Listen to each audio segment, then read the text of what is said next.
They say you can tell everything about a person's character by how they treat someone who can do nothing for them. I have found this to be absolutely devastatingly true. And the people who mistake that silence for weakness, who mistake that patience for ignorance, who look across a room at a quiet old man in simple clothes and see nothing worth respecting, those are always the most interesting people to watch. My name is William Hayes, and I have been that quiet old man my entire life, intentionally. I am 69 years old. I drive a 2003 Buick LeSabre that my daughter Serena has been begging me to retire for the better part of 3 years. It is silver, or it was silver once. Now it is more of a silver-adjacent situation, the kind of color that happens when a car has lived a full life in the sun and the rain and doesn't particularly care what you think about it anymore. I wear clean clothes, nothing flashy, nothing that announces itself when I walk into a room. I live in the same house I bought 31 years ago on Elmwood Drive, a quiet street where the oak trees are older than most of the marriages in the neighborhood, and where people still wave at each other from their porches on Sunday mornings. My neighbor, Bill Patterson, retired postal worker, good man, terrible golfer, once leaned over the fence on a Saturday afternoon and told me I was the most unfancy rich guy head ever met. I told him I wasn't rich. He laughed. I laughed. We talked about his tomato garden for 20 minutes, and I went back inside. Here is what Bill Patterson doesn't know. What my Sunday morning church friends don't know. What the young man at the dealership who once tried to sell me something newer didn't know when I smiled politely and said, "The LeSabre is just fine, son.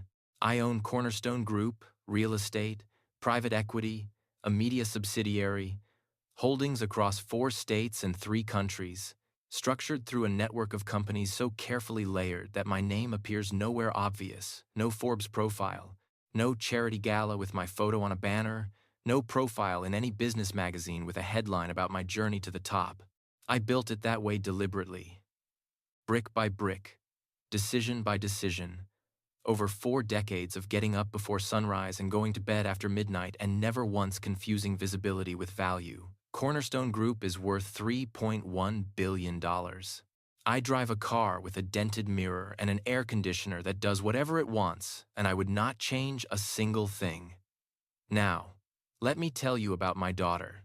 Serena Hayes Cross is 34 years old, and she is, without any exaggeration, the finest thing I've ever built.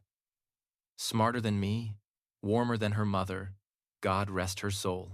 She has this laugh that starts quiet and then takes over an entire room before she even realizes it's happening. When she was 7 years old, she negotiated an extra 30 minutes of TV time for me using a 3-point argument that I genuinely did not have a counter to. I remember sitting there thinking, this child is going to be dangerous one day. I was right. What I did not anticipate was who she was going to marry. 3 years ago, Serena brought home Aaron Cross. Now, I want to be fair to Aaron. I want to be measured and balanced and give the man his due. So, let me say this as generously as I possibly can. Aaron Cross is the human equivalent of a firm handshake that goes on just a little too long. He is 38 years old, 6 feet even, good-looking in the way that men who spend considerable time in front of mirrors tend to be. He wears suits that fit him perfectly and watches that cost more than some people's cars. And he has this habit of steering every conversation, every single one, back to something he has achieved, something he owns, or somewhere impressive he has recently been. Within the first 15 minutes of meeting me, he mentioned his MBA, his golf handicap, and the fact that he had recently been to a conference in Geneva. Geneva. He said the word Geneva the way people say it when they want you to know they have been to Geneva. I nodded. I said, "That's wonderful, son." 6 months after meeting Serena, Aaron Cross was appointed CEO of Crosspoint Logistics. Now, here is where the story gets interesting, and I need you to stay with me here because this is important. Crosspoint Logistics is one of Cornerstone Group's subsidiaries, a solid company, 412 employees, contracts with some of the largest distribution networks in the country. Good bones, real value. Aaron Cross got that job through what appeared to be a completely standard competitive search process. Recruitment firm, Multiple rounds of interviews, reference checks, board evaluation, the whole process looked immaculate from the outside. What nobody knew, what Aaron Cross specifically did not know and still does not know to this day, is that I quietly controlled every single step of that process, from beginning to end. I watched his interviews through a one-way arrangement with the recruitment firm. I reviewed his references personally. I read every evaluation the board submitted. I approved his compensation package. I signed off on his appointment, and then I went home, changed into my gardening clothes, and planted 3 rose bushes along the back fence. Aaron Cross became CEO of my company. He sent me a text that evening that said, "Big news. Just landed a huge CEO role. Serena is so proud." "Hard work pays off," I replied. "Congratulations, son. Well deserved." Then I put my phone down and watched the evening news. I want to be honest with you about something. In the beginning, I genuinely wanted to give Aaron Cross a chance. I did. I am not a man who makes up his mind about people quick. I have hired and mentored enough human beings in my lifetime to know that first impressions are just that. First impressions. People grow. People surprise you. I have been surprised before. Aaron Cross did not surprise me. What he did instead was show me, slowly and consistently, exactly who he was. It started small, the way it always starts small. Then came the evening at his company dinner.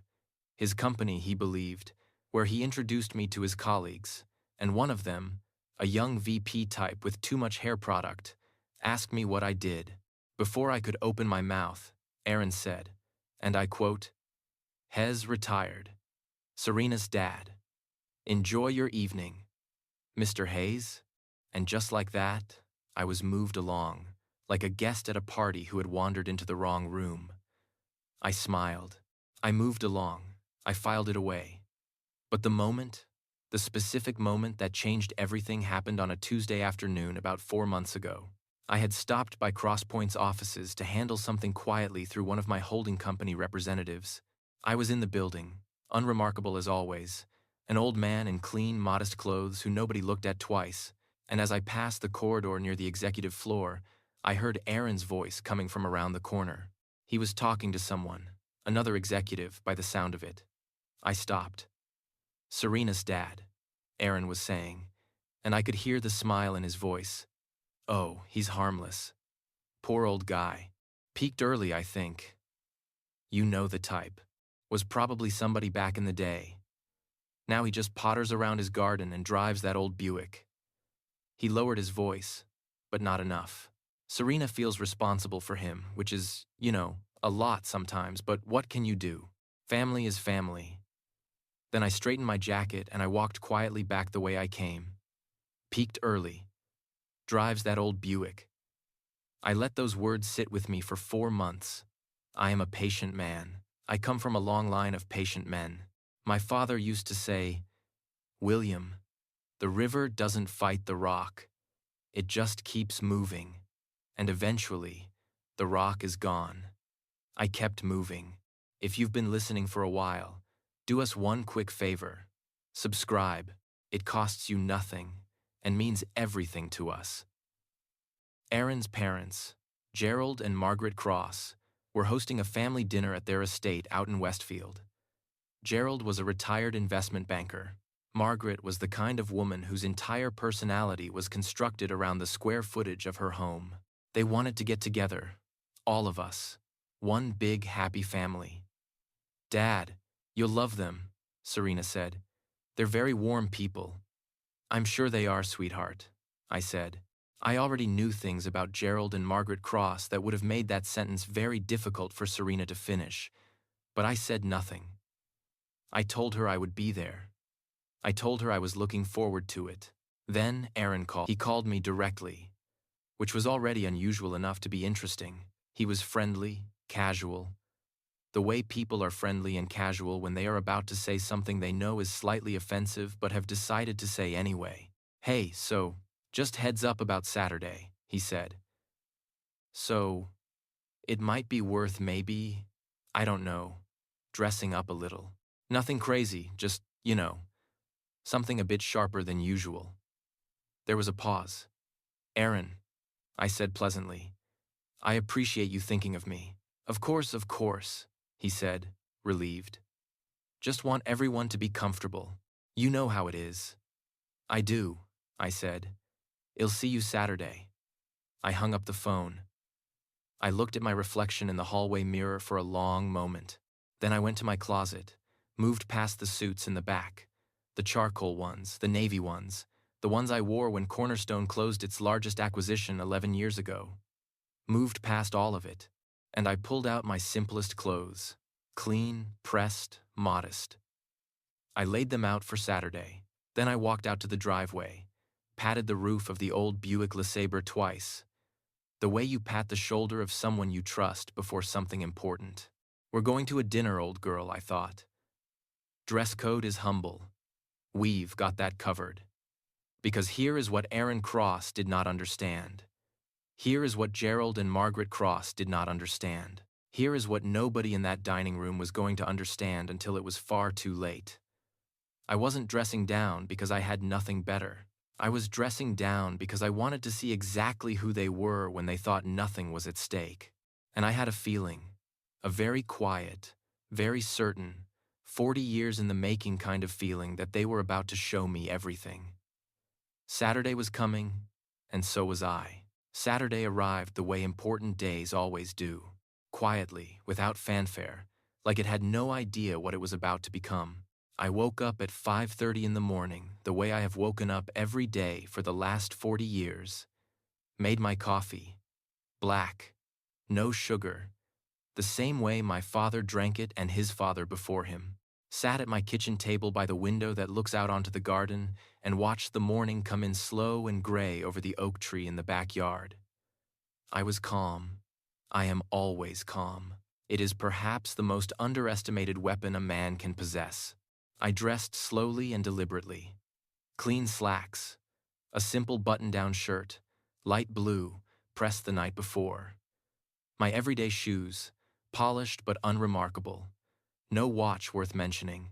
I looked at myself in the hallway mirror for a moment and thought, yes, that's exactly right. I walked out to the driveway. The LeSabre sat there in the morning light, silver and unhurried, the cracked passenger mirror catching a thin sliver of the early sun. I got in. The engine turned over with its familiar morning groan, that low, rattling complaint that I have come to find oddly comforting, and then settled into its steady idle. Let's go see who these people are, I thought, and I drove to Westfield.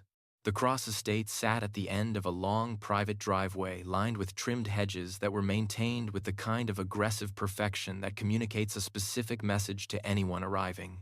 We are people who control things, even the hedges. I pulled the LeSabre through the gate and followed the driveway to the front of the house. There was a young man stationed near the entrance. Not quite a valet, not quite a butler, but something in between, whose entire job appeared to be making arriving guests feel either welcomed or assessed, depending on what they drove.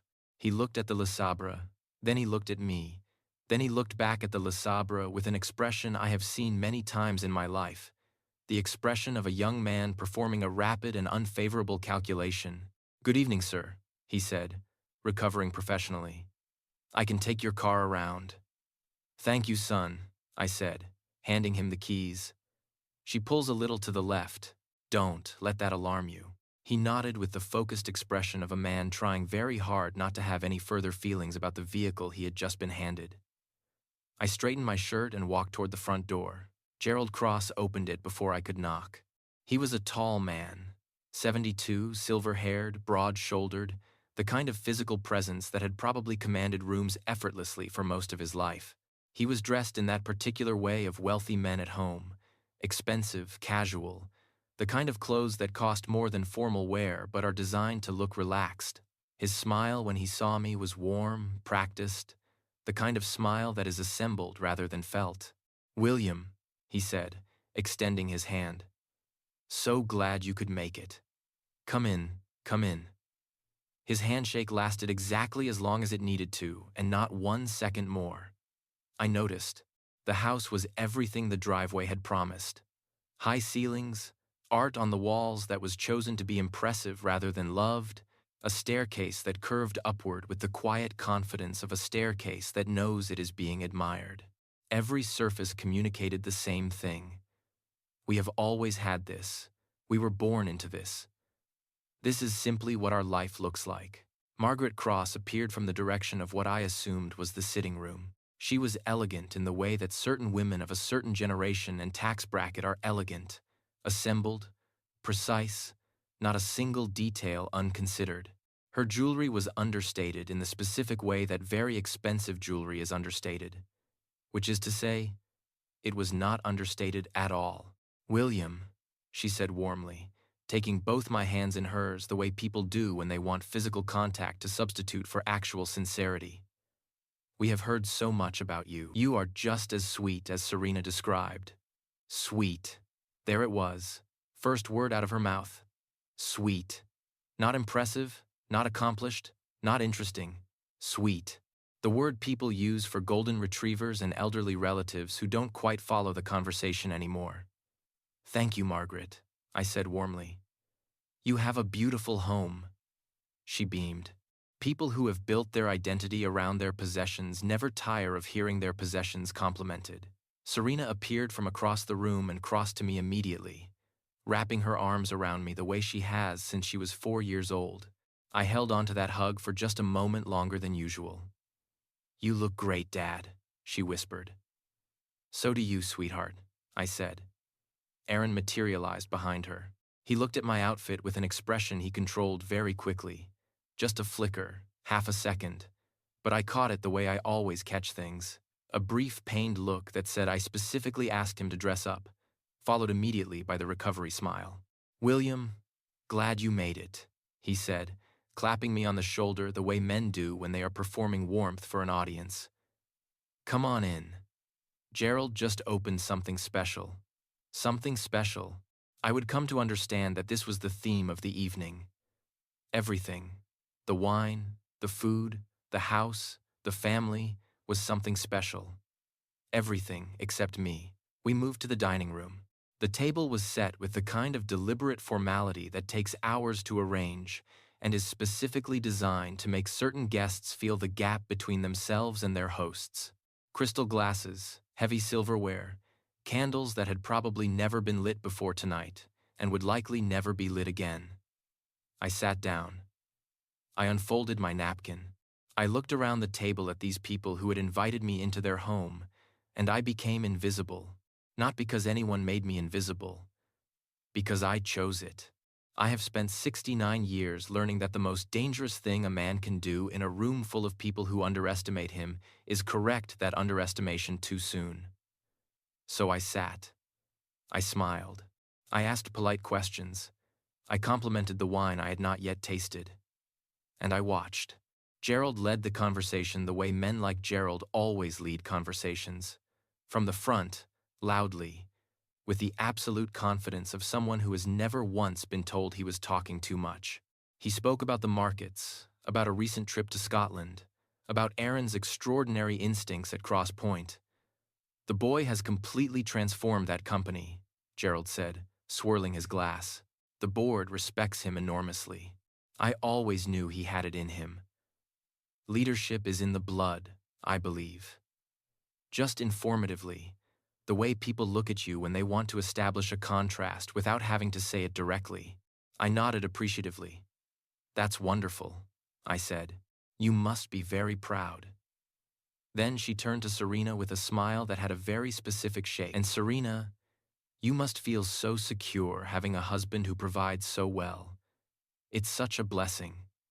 Not every girl is so lucky." The table went slightly quiet for just a fraction of a second. Serena smiled graciously, but I saw her eyes. I saw them. I picked up my water glass and took a slow sip and said absolutely nothing, because the envelope hadn't arrived yet, and I knew, with the quiet certainty of a man who has been patient for 40 years, that when it did, everything at this table was going to change. I just had to wait a little longer. There is a moment in every long game when patience stops being a virtue and becomes a verdict. That moment arrived with dessert.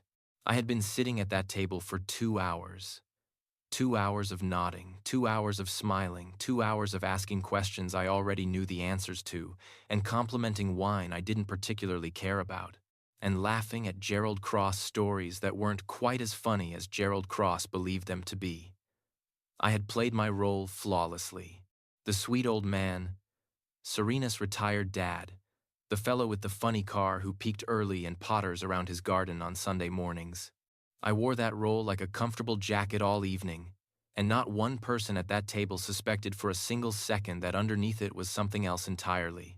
Then Gerald reached beneath his chair, and I felt it. That quiet, internal shift that I have learned to recognize over 40 years. The shift that happens when a situation moves from prologue to story, when the thing you have been waiting for finally arrives. He placed the leather-bound document on the table, smoothed it once with his palm, and slid it across to me. "William," Gerald said, his voice dropping into the measured register of a man who has rehearsed this moment. "There's something we'd like to discuss as a family." I looked at the document. I did not touch it yet. Margaret's hands were folded on the table. Aaron had straightened in his chair with the posture of a man trying to look casual about something he is not casual about at all. Serena glanced at me, quick, uncertain, and then looked back at her father-in-law. I looked at her hands in her lap. They were not still. "Aaron has a vision," Gerald continued. "A real vision. An independent venture. His own company built from the ground up. The kind of opportunity that only comes once in a man's life. We believe in him completely."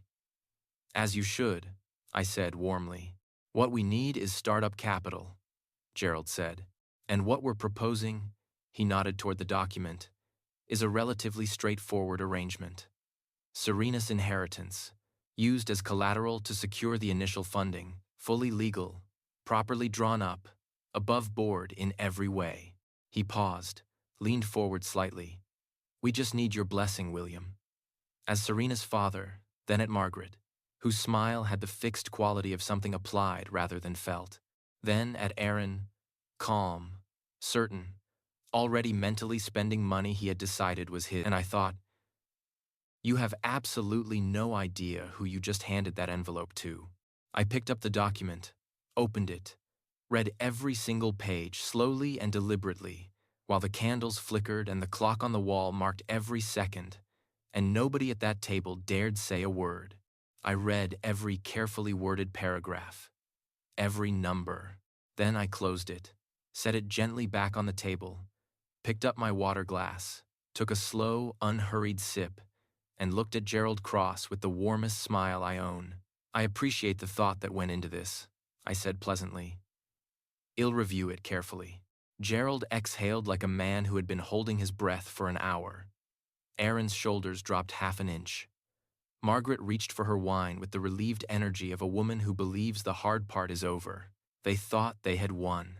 I finished my water, made pleasant conversation for another 20 minutes, thanked Margaret for a wonderful evening, shook Gerald's hand, a full handshake this time, firm, my eyes holding his just 1 second longer than necessary. He didn't know what that second meant. I walked out to the driveway. The young valet brought the LeSabre around with the expression of a man who had spent the evening quietly judging my car and had now made his peace with it. I tipped him well, more than he expected, and watched his expression change. I got in. The engine groaned. The air conditioning thought about it and declined. I pulled out of that driveway and drove home through the dark, quiet streets. And I was so calm it probably would have frightened people who knew what I was about to do. I said nothing for 14 days, not a word, not a reaction, not a single visible ripple on the surface of my life. I tended my garden Sunday morning, had coffee with Bill Patterson Wednesday afternoon, went to church, drove the LeSabre to the grocery store and back. On day 4, Aaron texted me, "Hey William, just checking in. Hope you had a chance to look at the proposal. Exciting stuff, right?" I waited 3 hours.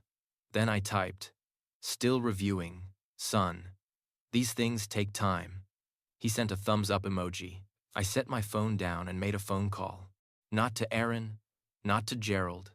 To three very specific people, the senior members of the Crosspoint Logistics Board of Directors, men who had known me for years, men who understood that when I called directly, it was not a social occasion. Run the audit, I said quietly. Standard cycle, full scope. Begin immediately. Then I hung up and went back to my garden. Because here is what I knew that Aaron Cross did not know. What Gerald and Margaret Cross, sitting in their estate in Westfield, celebrating over expensive wine, did not know. I had written Aaron's employment contract personally. Every clause, every line, including one buried deep in the document, a non-compete and fiduciary duty clause that Aaron had signed 3 years ago without reading carefully enough. A clause I had written 15 years before Aaron Cross ever entered my life. A clause designed precisely for men who believe they are smarter than the room they are standing in. I had been patient for 15 years. I could wait 14 more days. What the audit found took 11 days to fully document, and when the final report landed on my desk, I sat with it for a long time. Not because I was surprised. I was not surprised. I sat with it because I wanted to be sure, completely, absolutely sure, before I did what came next.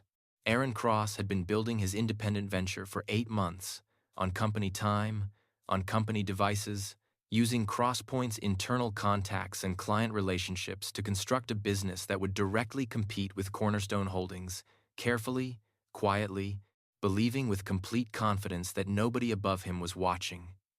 He had forgotten something that I consider fundamental. You cannot build something in secret inside a house that belongs to the man you are hiding it from.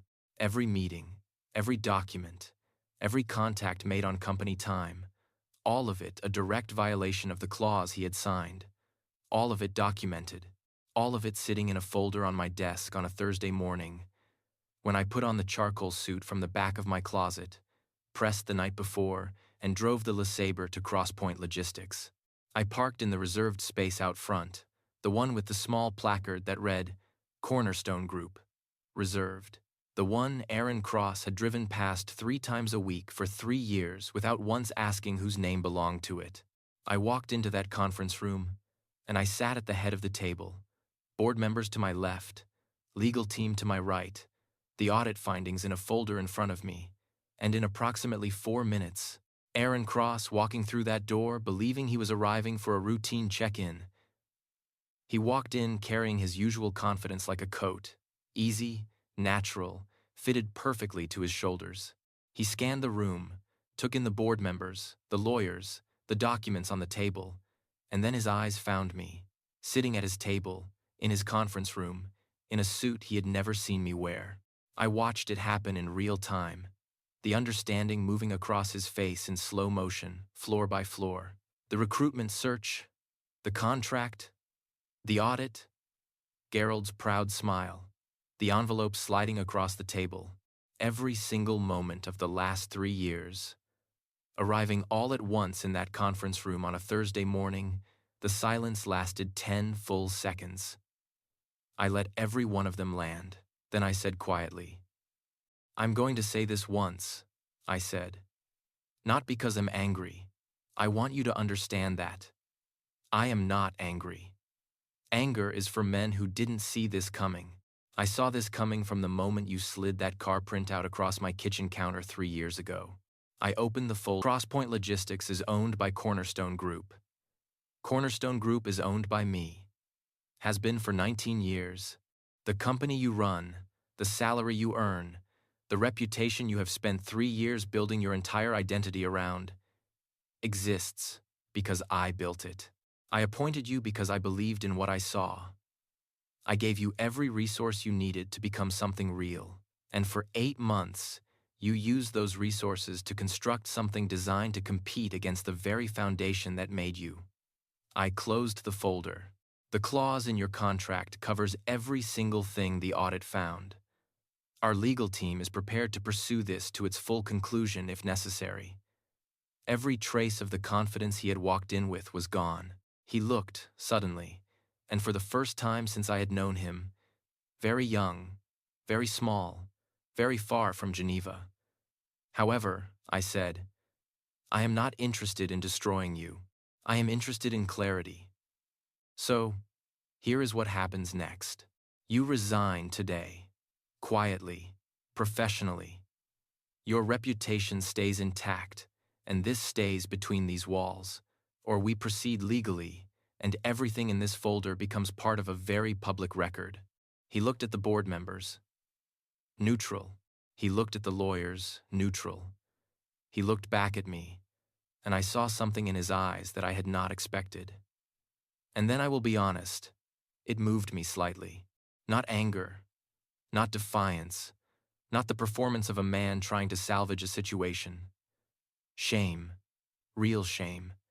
The deep, quiet, the kind that only comes when a man finally sees himself with complete clarity and does not like what he finds. "I'll resign," he said quietly, like the words cost him something. "Good," I said. I stood up, buttoned my jacket, picked up my folder. "One more thing," I said at the door. "The proposal your father presented at dinner, Serena's inheritance as collateral, I let that sit for exactly 1 second. My lawyers transferred her inheritance this morning, directly into her name, irrevocably, in a personal account that requires her signature alone. Gerald's proposal is now a document about money that no longer exists where he believed it did. Tell your parents I said thank you for dinner. The lamb was excellent." I drove home in the LeSabre. The engine cleared its throat at the first start. The air conditioning came on briefly and then reconsidered. The cracked passenger mirror caught the last of the afternoon light as I turned onto Elmwood Drive and pulled into my driveway. I sat in the car for a moment. Just sat. 31 years of being the man nobody looked at twice, and knowing exactly who I was the entire time. I patted the dashboard once. Good girl, I thought. Then I went inside and called my daughter. She arrived 20 minutes later and found me at the old wooden kitchen table. 2 cups of tea already poured. She sat down across from me and looked at my face for a long, careful moment. The way she has looked at my face since she was 4 years old, reading it like a map she has known her whole life. From the beginning, the company, the structure, the cross-point appointment, the contract clause I had written 15 years ago, the audit, the boardroom, the inheritance transfer, every piece of it laid out quietly. When I finished, Serena was silent for a long time. Then Serena looked up at me and asked the question, the only question, the one I had been carrying the answer to for 30 years. "Dad, why didn't you ever tell me about any of it?" I looked down at my cup, looked out at the dark garden, looked back at my daughter, at her mother's eyes in her face, at the laugh that takes over rooms, at the 7-year-old who out-argued me over television time and won. "Because I wanted you to choose your life," I said, "not have it chosen by what I own. I never wanted you to look at me and see a company." I held her hand across the table and I let her. And I thought about Gerald Cross sitting very still in that estate in Westfield, Margaret setting down her wine, Aaron finding the words to explain to his parents why the quiet old man in the simple clothes had turned out to be the one person in that dining room they should never, not for 1 single second, have underestimated. I thought about all of that, and then I let it go because the only thing in the world that mattered to me was sitting right across this table, hands wrapped around a warm cup, eyes red, smiling through it. My daughter, the finest thing I ever built. Some men don't look powerful. They just are. And the ones who underestimate them, they always find out. If you enjoyed this story, join our community by hitting that like button and subscribing for more real, raw, and family-centered stories. I'll see you in the next one.